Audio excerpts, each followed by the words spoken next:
Ako sa dostať z úzkostných myšlienok? Uvedom si, že tvoj problém s úzkosťou spočíva hlavne v tom, nad čím premýšľaš. To, čo sa deje v tvojej hlave, veľmi výrazne ovplyvňuje to, ako sa ty následne cítiš. Tvoje myšlienky, obavy, strachy, všetko sa to premieta do tvojho prežívania, do toho, že to cítiš. Môžeš cítiť búšenie srdca, môžu sa ti potiť dlane, môžeš mať problém zaspať, môžeš mať zvýšený puls. Toto všetko a ešte množstvo iných ďalších nepríjemných vecí môžeš zažiť. Čo sa s tým dá robiť? Predstav si situáciu. Dostaneš výpoveď v práci a začneš premýšľať nad tým, čo so mnou bude, čo sa so mnou stane. Čo ak moja najhoršia možnosť je, že sa nezamestnám, alebo sa zamestnám v nejakej podradnej práci, kde to bude pre mňa peklo.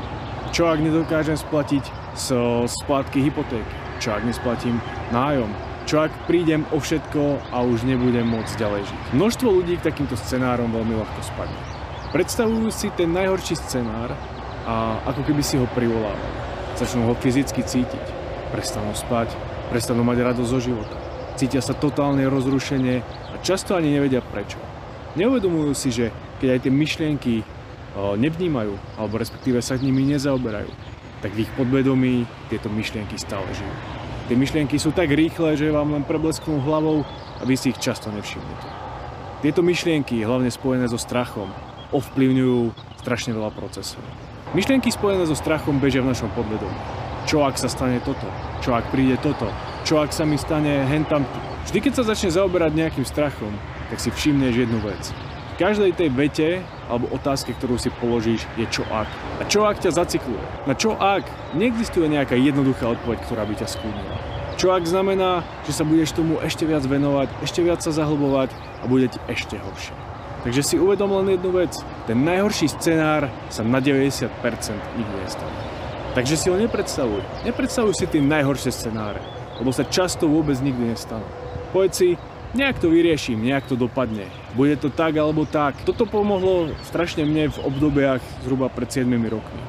Keď som zažíval veľmi silné úzkosti, 50 plus panických atakov a prakticky som sa 2 roky nevedel z toho dostať. Nevedel som, čo mám robiť. Nikto mi nepovedal, že problém je v tom, že nad niečím premýšľam. Že sa príliš zaoberám svojimi myšlienkami spojenými so strachom, obavami a všetkými tými nepríjemnými vecami. Keď sa zaoberáš príliš svojou budúcnosťou, tak ťa to paralyzuje. A dôležité je si uvedomiť, že svoju budúcnosť kreuješ tým, čo robíš teraz v prítomnosti. Ak máš dobré návyky, venuješ sa správnym aktivitám, vyberáš si tie dobré veci do svojho života, tak tie následne utvárajú aj tvoj mindset, to, ako sa cítiš, to, ako vyzeráš a to, ako sa správaš. Mám pre teba jeden tip. Skús sa pozerať na veci úplne jednoducho. V binárnom kóde. Áno alebo nie. Je táto vec pre mňa dobrá? Áno alebo nie? Je táto myšlienka pre mňa dobrá? Áno alebo nie? Podľa toho sa zariaď. Chceš ísť cvičiť? Je to pre mňa dobré? Alebo nie? Ostanem radšej ležať na gauči? Alebo pôjdem niečo robiť? Čo je pre mňa lepšie z dlhodobého hľadiska? A keď sa na to pozrieš a odpovieš si, áno, cvičenie je pre mňa teraz nepríjemné, ale za pol roka budem mať vysnenú postavu, budem sa cítiť lepšie, budem vyzerať lepšie, budem spokojnejší vo svojom živote. Toto sú všetko jednoduché rozhodnutia, ktoré musíš urobiť. Keď neurobíš toto rozhodnutie a ostaneš ležať na tom gauči, tak sa stane čo? Dáš si k tomu pizzu, prípadne zmrzlinu, pozrieš si nejaký film a keď takto budeš fungovať dlhodobo, tak sa stane len jedna vec. Začneš priberať, začneš strácať chuť do života a celkovo tvoj život nebude až tak dobrý. Tá kvalita tvojho života sa zmení.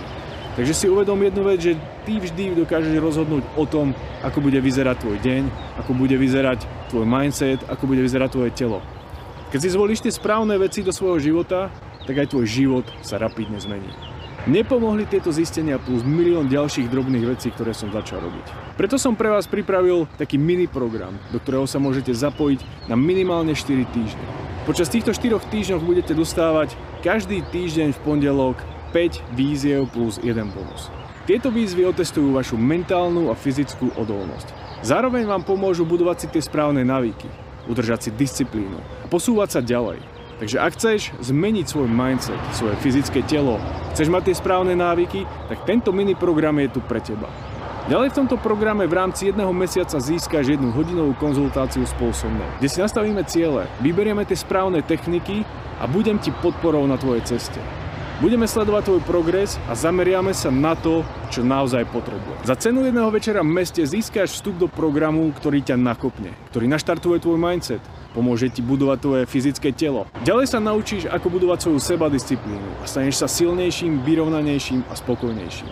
Minimálny vstup je na 4 týždne. Ak ťa to bude baviť a budeš v tom vidieť reálny progres, budem veľmi rád, keď budeme spolu ďalej pokračovať. Preto chcem všetkých z vás, ktorí si prechádzate úzkosťami, trpíte nespavosťou, alebo máte iný problém, pozbudiť k tomu, aby ste sa do tohto programu zapojili.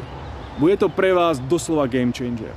Takže ak máš záujem vstúpiť do tohto programu, napíš mi na e-mail, ktorý vidíš v ľavom rohu tohto videa. Takže teším sa na teba a na tvoju cestu a som zvedavý na to, aký progres urobíš. Ahoj.